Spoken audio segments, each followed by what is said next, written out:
Hey, it's James Lynch. So MMA Guru was on with the Nelk boys, and they talked about a lot of interesting things, including Dana White. And I think this is very relevant right now with the fact that Dana White's been making the rounds with his interviews and his fight announcements. And I think this all kind of ties in together about Dana White really not putting much effort anymore into a lot of the things he's doing when it comes to fight announcements and everything else. And keep in mind that the Nelk boys obviously have a great relationship with Dana White. Remember, there was that whole thing a couple of years ago about Dana giving the Nelk boys, I think it was like $200K or something like that in cash. They have a very good relationship. So obviously they're going to be pro Dana White, but MMA Guru on here, he doesn't have any ties to anyone. He can kind of call it like it is. And I think he did a really good job here talking about how a lot of fans feel about how the UFC is doing business, particularly Dana White. So we're going to watch this clip. It's on the Full Send Podcast Clips channel. You can watch the full interview on the Nelk Boys podcast as well, or the Full Send podcast, I should say. So here's MMA Guru and the Nelk Boys talking about Dana White. So we'll watch the clip first, then I'll give my thoughts on this after. Here we go. I think Dana's hungry, bro. Dana's hungry for promotion in the UFC.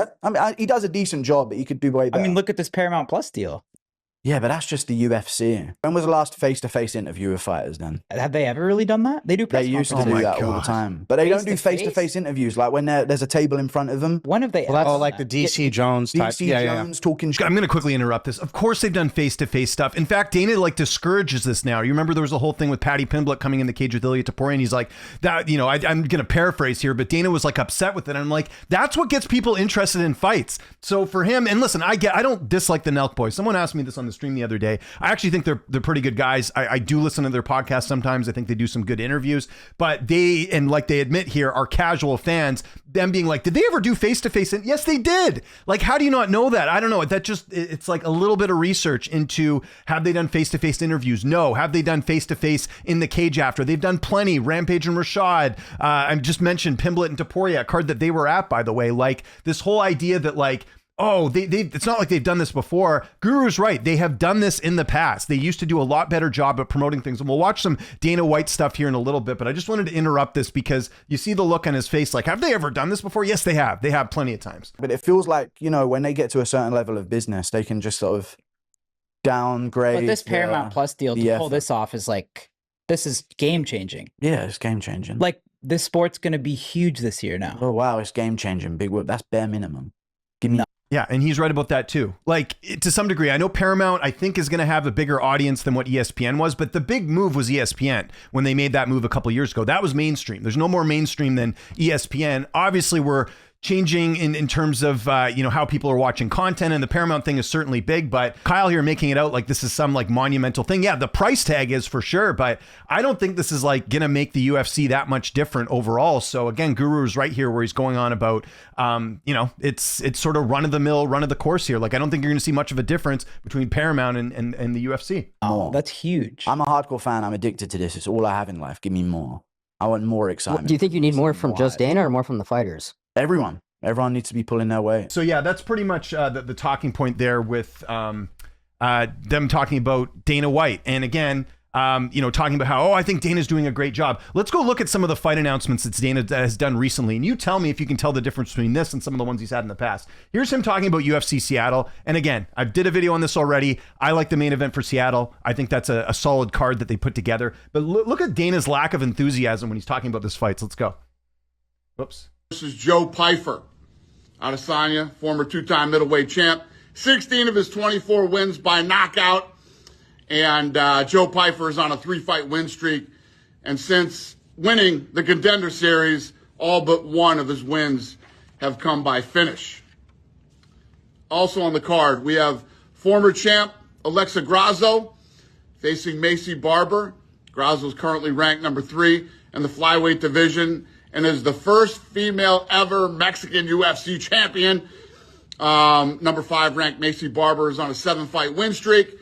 Anyways, you kind of get the idea here. He's kind of like half doing this. Like, it's almost like he's half asleep saying this. Like, Alexa Grasso, firstborn Mexican champion, going to be fighting Macy Barber. Like, I'm with Guru on this where, either hire someone else to talk about the fights. Like, I don't get pumped up watching this. I think the matchups themselves are fine. But you remember the old Dana White post that he used to do? Like, we got a great card coming up here. Like, you just don't see that anymore. And I partially understand it. I mean, it is a lot of work that the UFC's doing, putting on all these cards, doing all this. If that's the case, though, get someone else to do it. Get someone else to hype this up. Like, this does not get me hyped. And Guru's right. Like, again, he's doing it on a cheaper phone. Like, there's no production value. Like, the UFC has billions of dollars. Like, they could make these announcements look really cool and add some production value to it. But it's like, you know, I know the fans just want to hear the announcements, but I think there could be some more effort there. Then there's an interview that Dana White did with Complex talking about the Diego Lopez and Alex Volkanovski fight, where a lot of people are like, why is Diego Lopez getting this shot? And here's Dana's response. Like, he doesn't even sell it. If anything, he's turning people away from the product.